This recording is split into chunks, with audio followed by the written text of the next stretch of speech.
tenho toda a minha formação na área de História, cursei a licenciatura e o bacharelado na Universidade do Estado do Rio de Janeiro. O mestrado eu fiz em História Social na UFRJ, né, na Federal do Rio, e o doutorado eu retornei para a UERJ e aí fiz também História, e depois eu fiz 2 pós-doutorados, um na Federal Fluminense, na UF, e a outra na Universidade do Porto, até que eu então vim morar em Porto Alegre e atuo desde 2015 como professora da Escola de Humanidades do Programa de Pós-Graduação em História da PUC-RS. Desde o meu mestrado, uma questão que sempre me inquietou foi essa participação muito intensa dos intelectuais na construção, não é, de projetos de Estado e que no fundo significava projetos de nação no período republicano. E essa atuação vai ser muito intensa a partir dos anos 30. Então, durante o mestrado, eu vou trabalhar fundamentalmente com os intelectuais da educação, não é, durante o período democrático de 46 a 61. E no doutorado, eu então faço uma incursão pelos intelectuais que vão atuar também no interior do Estado, mas já não mais no período democrático, não é? Já no período ditatorial, organizando as políticas culturais brasileiras. E aí, obviamente, eu vou me aproximar dessa historiografia, cujo trabalho seminal vai ser o do Daniel Arão Reis, em que ele vai propor uma reflexão sobre as relações de consenso, consentimento e legitimidade entre a sociedade civil e esse Estado ditatorial. E aí, como é que esses intelectuais, então, eles estão no interior do campo cultural, mas eles não estão como resistência ao regime, que é algo que a historiografia já vinha trabalhando muito, não é? Como é que o campo cultural resiste à ditadura? E eu queria entender o outro lado, não é? Como é que o campo cultural e, sobretudo, alguns intelectuais vão apoiar o regime, mas que também não é um apoio linear. Em alguns momentos, esses intelectuais se opõem, sobretudo na questão da censura, não é? Então, como é que se dá essa participação? Isso não é simples, não é uma participação que significa uma cooptação desses intelectuais para o projeto autoritário vigente. Não é? Esses intelectuais já estavam no Estado brasileiro, sobretudo a partir do Estado Novo, e eles veem ali uma possibilidade de novamente ingressar nesse Estado para fazer valer os seus projetos, não é? E claro que esse ingresso, em certa medida, vai legitimar a ação desse Estado autoritário. Então você tem um grupo de intelectuais que se reúnem fundamentalmente nas instituições tradicionais de cultura e na Academia Brasileira de Letras e no Instituto Histórico Geográfico Brasileiro, que ingressam para o interior do MEC e passam a propor, então, políticas de cultura de caráter nacional, tentando organizar um sistema cultural durante o período da ditadura militar, sobretudo entre 67 e 75, que é um período de maior atuação, não é, desses intelectuais, onde eles têm maior autonomia dentro do Estado. A partir de 75, o Estado brasileiro começa a entender que a cultura pode ser um espaço importante para manter a sua legitimidade, e aí outros grupos no interior do MEC vão ocupando a função que até então essa intelectualidade é uma intelectualidade de grande renome, muito reconhecida. A gente vai ter o Gilberto Freire, o Afonso Arinos de Melo e Franco, o Pedro Calmon, não é, presidente do IHGB, historiador, o Manuel Jag Júnior, o Jacir Menezes, o próprio Ariano Suassuna, que trabalha como conselheiro para o MEC durante 9 anos, e na sua biografia oficial na internet ele corta essa atuação, porque, claro, isso depois acaba também no período democrático virando um tema difícil de lidar, não é? E aí a minha trajetória passa a ser pensar, então, a atuação dos civis nesse campo do apoio, do consentimento, dos consensos. Então, eu gosto muito dos conceitos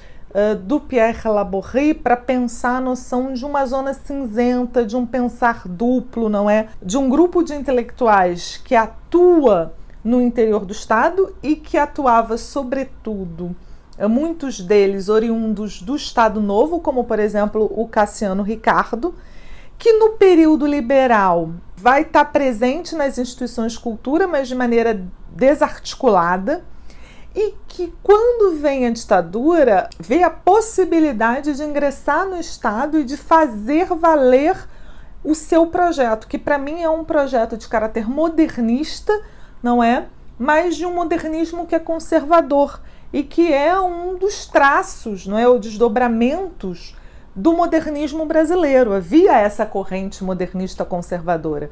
A Ângela de Castro Gomes, ela vai trabalhar na ideia de que nos anos 30 surge, então, um espírito de brasilidade, e eu proponho que nos anos 50 eles vão transformar esse espírito de brasilidade num espírito cívico, não é?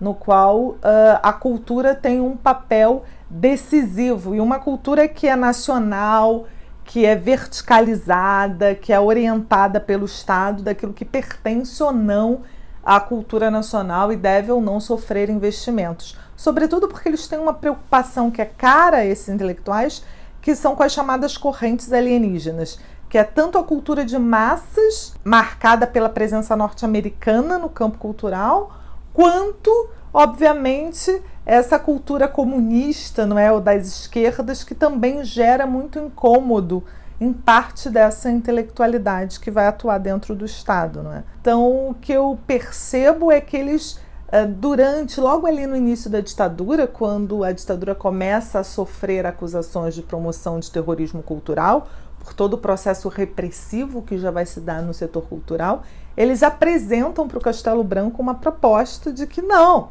vamos demonstrar como é que é possível investir em cultura. E então se fazem valer, não é, da sua expertise para pensar políticas de cultura nesse momento. E eu trabalhei especificamente com o Conselho Federal de Cultura, que é o órgão que vai reunir essa intelectualidade. Sim, a partir de meados dos anos 70, o Estado brasileiro começa a dinamizar o campo cultural. Ele vai criando várias agências para investir no cinema, para investir na arte popular, através da criação da Funarte. Então, a ideia não é só uma ideia preservacionista, que é o tom das ações culturais do Conselho Federal de Cultura, até porque eles vêm na tradição da defesa do patrimônio histórico, muito capitaneados pela memória do Rodrigo Melo de Franco Andrade e pelas próprias políticas culturais do Estado Novo. A partir de meados dos anos 70, a ideia no interior do Estado brasileiro é sim promover uma dinamização, é articular mais a ideia de cultura e desenvolvimento. Ainda que você observe no discurso dessa intelectualidade no Conselho Federal de Cultura a ideia de desenvolvimento, ela na verdade é muito estranha a esse conselho, ela aparece de maneira muito pontual.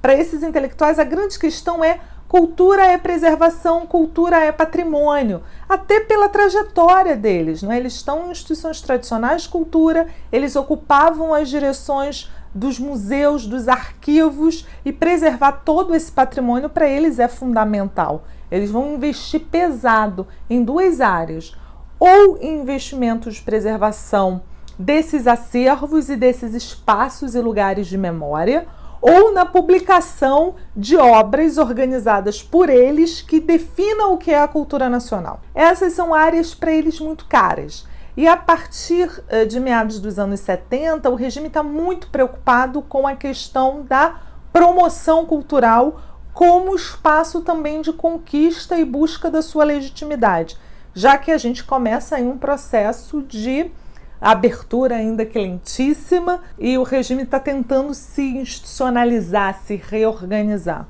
Esses intelectuais não cabem nesse novo projeto. Então começam a surgir várias outras agências e a Política Nacional de Cultura, que eles tanto desejavam, acaba sendo organizada por outros agentes que passam a ocupar o campo cultural. Os intelectuais estão muito preocupados, na verdade, com a institucionalização da cultura. É preciso criar agências, é preciso criar uma secretaria, um departamento e, quem sabe, um futuro Ministério da Cultura. eles não estão tão preocupados com a promoção de projetos culturais que possam mobilizar efetivamente grandes parcelas da população. E o regime começa a se dedicar a isso com mais frequência, criando outras agências. E eles vão se tornando cada vez menos importantes dentro desse quadro. O Conselho só vai ser extinto mesmo nos anos 90, né? Quer dizer, ele se mantém, mas menos coeso, com menos vitalidade, sem receber tantas verbas. O Estado realmente passa a diversificar e, claro, isso tem a ver também com o fato de que o Brasil muda, né? A gente passa a ter uma cultura de massas, a gente passa a ter uma indústria cultural cada vez mais presente, acionando o Estado também.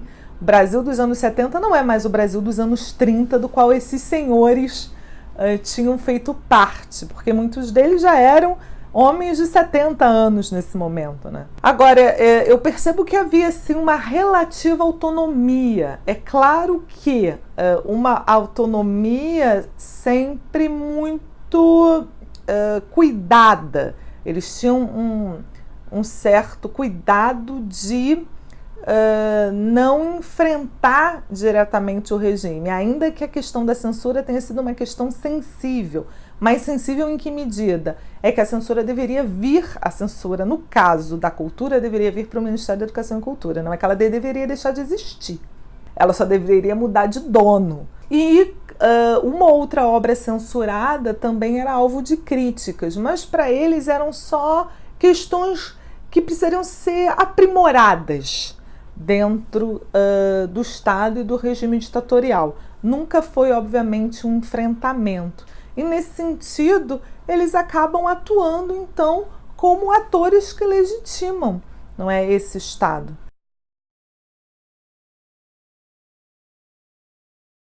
Ele é um projeto que eu desenvolvo a partir de 2016, já quando eu estou aqui na PUC, e que recebe financiamento do CNPq, enfim, em que eu venho pensar a atuação da Agência Nacional na construção de uma imagem pública, não é, do próprio regime, e que tem a ver muito com essa questão de busca de legitimidade. O regime, os cinejornais, eles existem desde os anos 30, ele não é uma inovação do regime. Até 67 não houve grandes investimentos na Agência Nacional, mas a partir de 67 a Agência Nacional vai cada vez mais produzir esses pequenos jornais, noticiários, que trazem, não é, fundamentalmente as ações oficiais. Isso também até 70. A partir de 70 os cinejornais também deixam de ser preto e branco a partir de 75 e passam a ser a cores. Deixam de trazer só as notícias oficiais da política estatal e incorpora outros debates, como debates culturais, não é? O que demonstra também uma tentativa do regime de novamente buscar uma nova dinamização na sua relação com a sociedade civil e de construindo, então, uma nova imagem a partir de meados dos anos 70, muito mais liberalizante, muito mais arejada, não é, incorporando outras questões além daquelas questões miúdas ali da agenda oficial do presidente. Essa é uma pesquisa que eu venho me dedicando, né, e eu sempre olho para ela a partir desse locus, né, da relação entre o Estado e a sociedade civil. Quem é o cidadão para esse regime? Não é? Ele é um cidadão muito ordeiro, fundamentalmente o trabalhador brasileiro está representado nesse cinejornal, que estabelece ali uma relação muito cara com a própria ideia de desenvolvimento e desenvolvimentismo que o regime vai trazer, não é? Então ele está sempre construindo a ideia de criar um Estado forte, um Estado grandioso, e que essa população responde a isso dentro da noção de uma família tradicional, de um sujeito trabalhador, daquele que trabalha em prol do desenvolvimento e do progresso da nação. Esse é o cidadão que aparece nesses cinejornais. E, por outro lado, também de como esses presidentes circulam, né? Eles têm uma noção de que eles dominam a realidade nacional.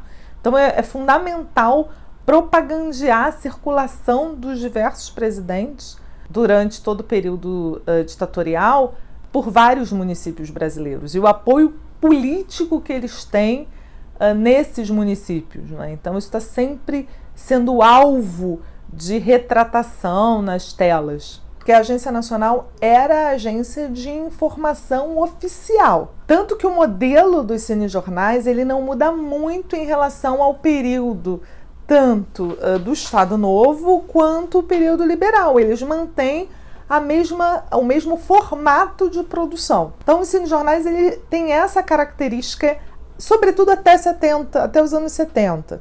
Ele é um jornal de informação que traz uma seleção de quais notícias oficiais devem ser comunicadas à população. Eles são muito diferentes entre si. Então, se você pega, por exemplo, os primeiros que estão muito preocupados em consolidar a imagem de que o golpe não teria sido um golpe, mas sim uma revolução e que veio reorganizar, não é, a sociedade, trazendo de volta a ordem, a paz. Então, os primeiros cinejornais vão investir muito nisso. Né? Sobretudo ali no início do Castelo Branco. Quando você chega no governo Costa e Silva, essa questão já não se faz mais presente. Né? À medida que o regime vai se fechando, ele já não está mais preocupado em ficar o tempo inteiro justificando o golpe de 64. E aí a questão do desenvolvimentismo vai se fazendo mais presente. A partir dos anos 70, sobretudo ao avançar dos anos 70, esse noticiário já não quer ser mais um noticiário apenas oficial, não é, das ações políticas do regime. E aí ele começa também a se tornar um noticiário mais diverso. Mas ele fundamentalmente é dedicado, sim, à promoção da informação oficial. A gente hoje enfrenta efetivamente uma série de narrativas, não é, que chegam a negar, não só o nosso passado ditatorial, mas os próprios horrores, por exemplo, do período da escravidão ou da permanência do racismo na sociedade brasileira, mesmo após a abolição. Então, a gente hoje enfrenta essas narrativas que circulam com muita facilidade pela internet e que negam até a capacidade da história e dos historiadores de produzir uma análise objetiva que gere conhecimento sobre o nosso próprio passado, né? O risco que a gente enfrenta com o avanço de narrativas autoritárias e de ações autoritárias, porque elas são mais do que narrativas, é de ver o professor sofrer todo tipo de censura e autocensura e de estagnar o nosso avanço democrático, né? E de fragilizar a nossa democracia, que é fruto de uma enorme luta para a sua construção. A gente vive num país com uma enorme desigualdade social. Isso precisa ser enfrentado, não é? A gente vive um país que durante a República vai enfrentar momentos autoritários, que é uma república que, no geral, não incorporou todos no seu projeto de desenvolvimento, muito pelo contrário, não é? Em vários momentos ela foi altamente excludente e o professor precisa ter liberdade para falar sobre isso. Agora, é claro que o cerceamento da autoridade do professor, os projetos que buscam uma pretensa neutralidade, sem entender que história não é simplesmente uma ordenação de fatos, mas é a capacidade, não é, que nós temos de produzir uma análise efetiva sobre eles e refletir sobre o nosso passado de maneira crítica. Tudo isso vai gerando uma dificuldade para o professor em sala de aula e mesmo para o pesquisador de exercer, não é, a sua profissão, o que é uma pena, porque qualquer democracia precisa de um investimento na ciência e precisa, sobretudo, de liberdade e pluralidade de ideias. Não é possível viver uma democracia de outra forma. Então, a gente precisa estar muito atento, né, para os riscos que esses negacionismos geram, porque eles também não ficam só no âmbito do narrativo. Eles vão gerando ou pretendem gerar ações concretas de cerceamento da liberdade. Uma liberdade que foi muito difícil de ser conquistada. não é que não nos foi dada. Aliás, nenhum das conquistas que nós tivemos ao longo da República foi nos dada. Ela foi a luta de muitas pessoas, não é, para construir um país melhor. E a gente espera, portanto, que esse período passe de forma mais rápida possível para que a gente volte a entender o valor, não é, tanto da democracia quanto da liberdade de ideias e da ciência na construção de um país soberano.